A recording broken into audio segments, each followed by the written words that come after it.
Hello, welcome to KS Sports Days. Champions League is over. We are back to club side. Weekend fixtures, review, analysis, and everything. We'll be talking about it. And I've got Sammy in the studio again. We're gonna be giving you the breakdown, everything of it, deep analysis. So stay tuned and make sure you watch this video. But first thing I would like you to do is to like this video and comment on it, what you think about this video. Thank you.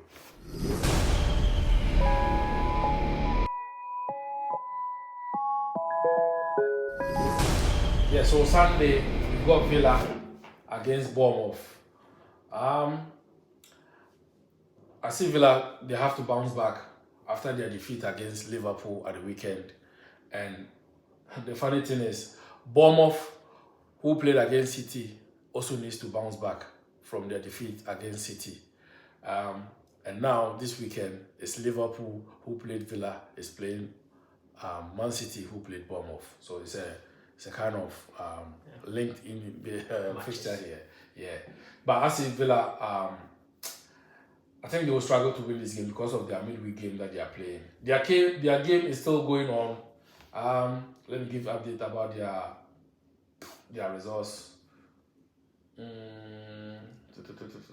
So yeah, Villa is leading 2-0. So he will start making changes to rest some players going to the Bournemouth game. So yeah, he'll be looking to bounce back from that fixture. So at Villa Park on a Sunday afternoon, 2 o'clock. Semenyo, you need to bounce back.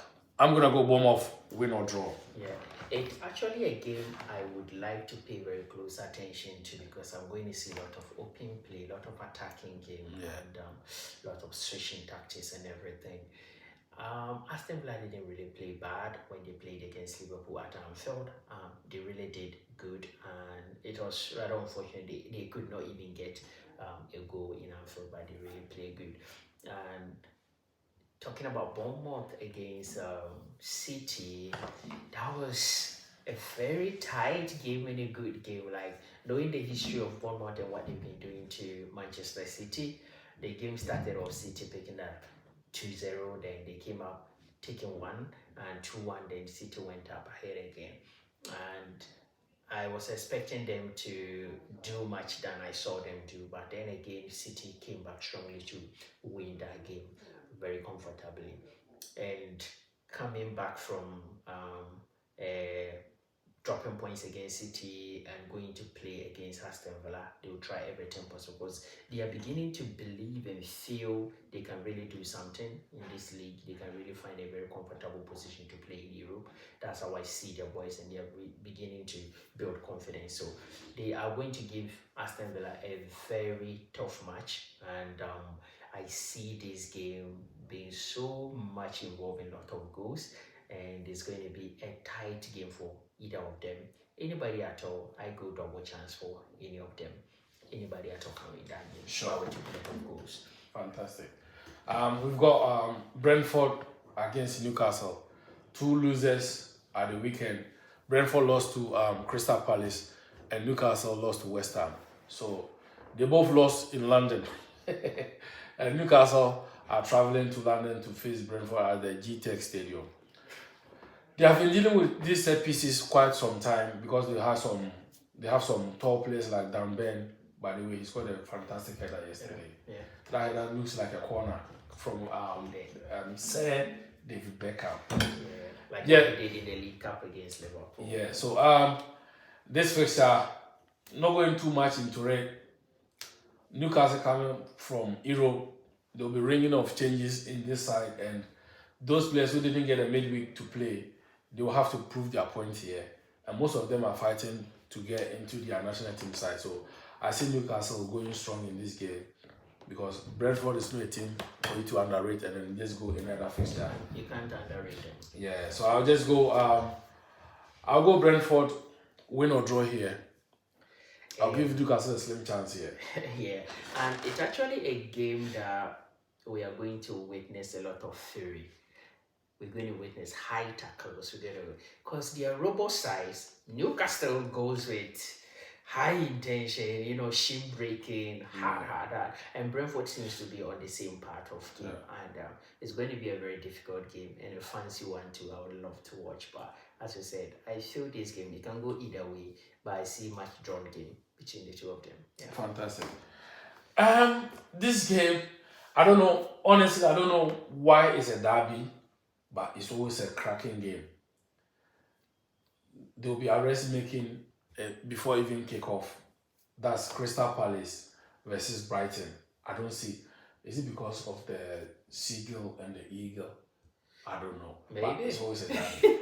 Yeah, I don't know, but it's a big derby. It's a big derby. It's a big derby. Yeah, so against themselves, and they always have issues. yeah.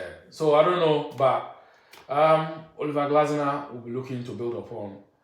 He did form in some games against Arsenal and then bounced back against Liverpool in a cup game and then beat Brentford at the weekend. And Brighton at the same time they need to bounce back because they also beat Leeds 3-0 at the weekend, I think. Yeah, so they'll also be looking to build upon that. But Brighton has been a team like a bit of inconsistencies they've among not them. really done well this season. And I'm a bit, having problems. I don't know what's really wrong. They started last season, they were so good. And even when they started the season, I was expecting them to, they still have good players in there, so I don't see the reason why they are not really picking up points as they should. Yeah, but that's the season for you. Let's see what really happens. But it's a game I see Crystal Palace picking up the 3 points, judging by what I see Brighton form these days. Crystal Palace can easily pick up 3 points. Yeah, same. Because it's a derby and Palace is playing at home, the home crowd will play part. They'll be the 12th man against the for them on the pitch. So I see Crystal Palace also winning this game. Though they are in action tonight, they are playing, but I'm sure he's going to bring some change because of the side that they are playing. And knowing that they have this derby at the weekend, he's going to make some changes. So I also see Crystal Palace winning this game. But I'm not sure about the goals, but I don't see clean sheet in this game. Yeah, Palace has been decent in keeping clean sheets, keeping the back tight. But Brighton, Ben Welbeck is there, looking to get into England squad at the same time. So I see him also causing problems for them, and he might even be on the score sheet before Crystal Palace try to think of it.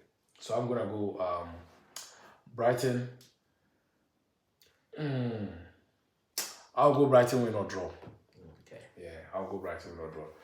So we got Forest against Leeds. Sean Dyche. Power. The man. He's back, yes. Yeah, who has been digging at Vincent Company all the time. Yeah. He's the man. And yeah, he's back. Sean Dyche is back. Yeah, good. He said on the podcast that the way Man United are playing, if he's to play against them, he'll be beating them.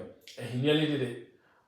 If not, something that happened. Anyway, we just take it like that. Sean Dyche is a man I love very much. And I don't like his way of football, but when he's playing against an opponent you don't like, you love him, how he goes about. That is the reincarnation of Tony Pulis and the Sam Allardyce and the likes. That's a typical English managers.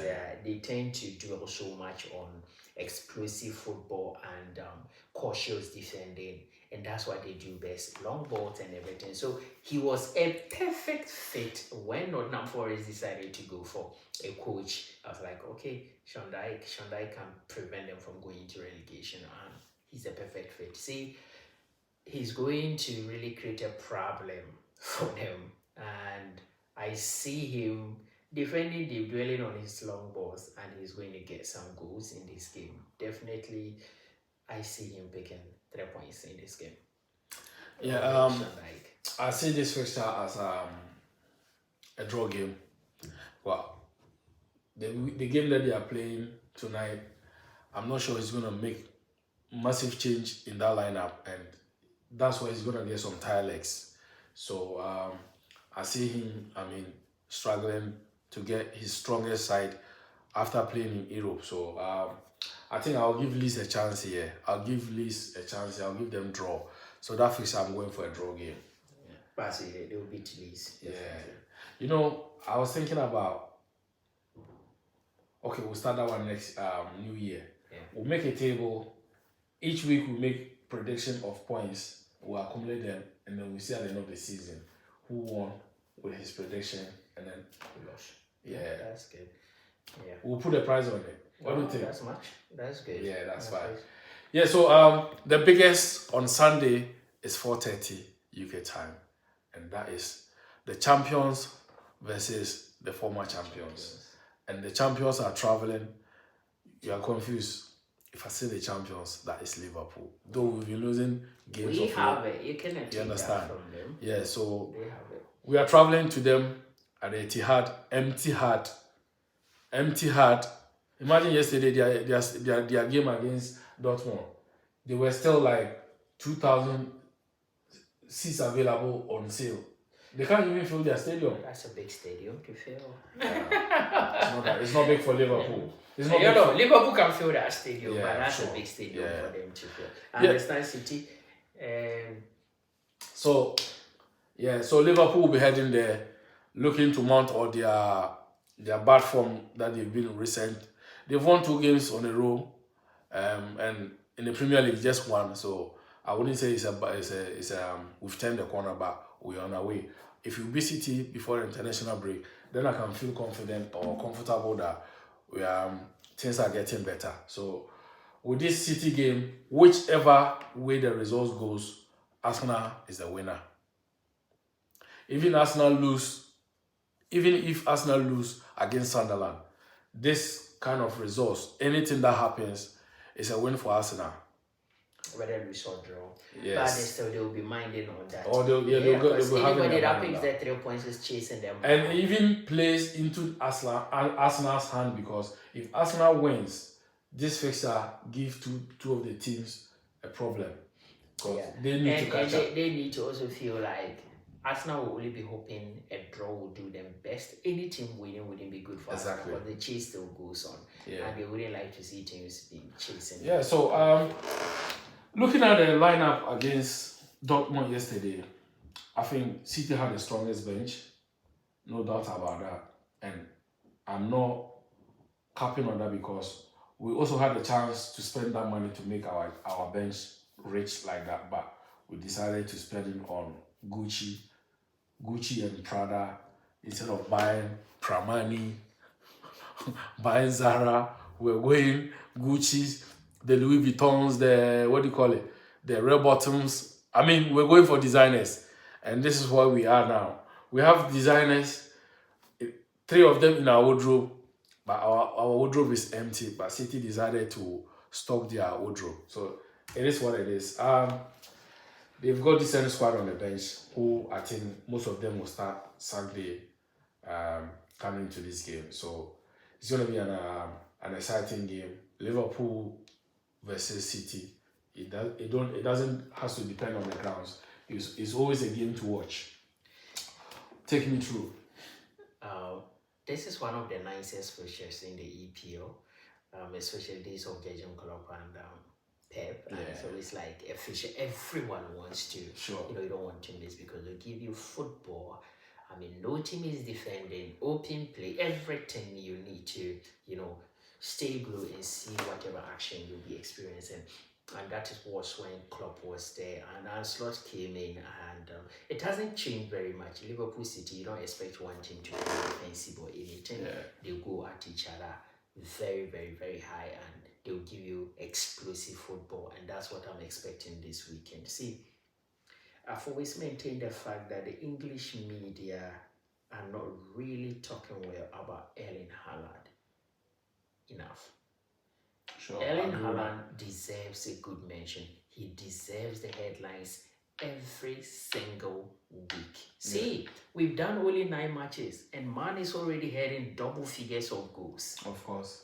And this is serious. He might even break his debut season record that he set. Yes, and Erling Haaland is a goal machine. He's a threat, every defender's nightmare. And I watch him, I was like, no, EPL has never experienced a goal scorer like this guy. He's a natural goal scorer. a potent goal scorer. I think he was born in a net. Yeah. He's a natural goal scorer. The guy you can't take away from him. You can't take Ellen Haaland is serious. I have to mention him. Yeah. And coming to this game. So what do you think Liverpool do to keep him quiet? Like we did in the midweek, keeping Mbappe and Vinicius quiet. So Mbappe and Vinicius is all about pace. Yeah.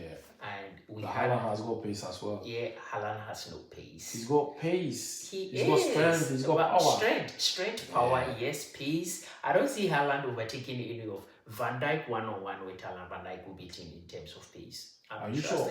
Without the ball or with the ball? Without the ball, trust me, pace. Listen, Haaland has played against Van Dijk several times. And if you watch him, Van Dijk has always had a better of him. And same way I talk about, I'm not scared of his pace, but I'm scared of his positionings in the box. His positioning in the box without the ball. And when their wingers pick the ball and he decides to run at you to pick up a position, that is very dangerous of Haaland. Crosses coming in, very dangerous to have him in the box. Did you see the, is it the first goal, or the second goal that he scored yesterday or last night? Did you see the run that he made? He made, but have you ever thought of any defender like Virgil or maybe Konate running with him? What would have happened to him? You, after this podcast, find time. I see what you're talking about. Just run his interaction with Liverpool. For me, the only centre back in this Premier League that can outrun Haaland is Van der Ven.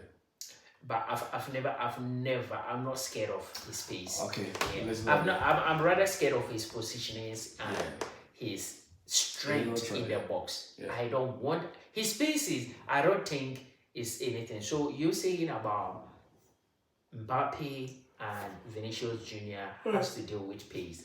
And if you watch one thing, that's one thing I've been yearning about the Liverpool setup. I've always said teams has now metamorphosed to a strength of defending laterally, because most teams now don't create like the direct ways. Let's pick the ball and run and go and cross. No, so it's either you defend your laterals very well, because that's where they are going to work the box in the laterals, because most teams that's what they now do. They work in the boxes at the laterals, then get at you when your defenders decide to switch at them. Yeah. And I saw Liverpool doing a very good defensive style, especially with our three midfield, especially Sobolai. They were just on these Madrid players. When they get the ball, they were on them. And they could not do much. And all thanks to Conor Bradley, he did a really fantastic job on Vinicius Jr. And which I'm now thinking what Doku is going to do facing him this time around. We're going to see a very fierce battle between him and Doku. So we are going to witness a very good game. Yeah. And if Liverpool should continue play the way they played against Madrid, I bet you City is going to struggle against Liverpool. And if Liverpool comes up with the old recent Liverpool we've been seeing, they come up with that Lacadesca attitude, lose ball, don't run at ball, give out ball cheaply, then Haaland is going to eat us alive. Because when those balls get into the box, Haaland is not going to miss them. He's going to beat us. And I predict City to pick out these 3 points. And it's going to be a slim one. Can be a 2-1 win for City. But Liverpool definitely has a go in this match. Very good. Thank you. So what will be your final prediction? I predict City to win. City to win. All right. Same. In my heart, if I'm predicting with my heart, I go Liverpool win. But in my head, a draw before this kickoff, this game kickoff, I'll take a draw before kickoff. Yeah, sure. Every Liverpool knows. I'll take a draw before, because our record at the Etihad has never been good in recent times. Before Klopp came, we were winning there with Rodgers and previous managers were winning there, but coming down to this time, we've not been winning there enough. And so our best results in this game will be I'll take a draw before kickoff, but it's football, anything can happen, and I root my team to win. So I'll go slightly Liverpool win in my head, but in my heart Sorry, in my heart, I go slightly Liverpool win 1-0, and then in my head, I go draw. Yeah. Yeah. And the one thing about this Liverpool team, they have a way of playing big matches. Matches you really think they are going to fall down, like the Real Madrid match. They come up with high spirit, and you do wonder where is this energy coming from. Like, it's sometimes funny, but yeah. So, if you are watching this video, make sure you hit the subscribe button, like this video, comment on it. Let's know what you feel. Any country that you are watching from, put your flag there and let's know where you are from. Next time we are starting this video, we'll be greeting you in your language. Thank you.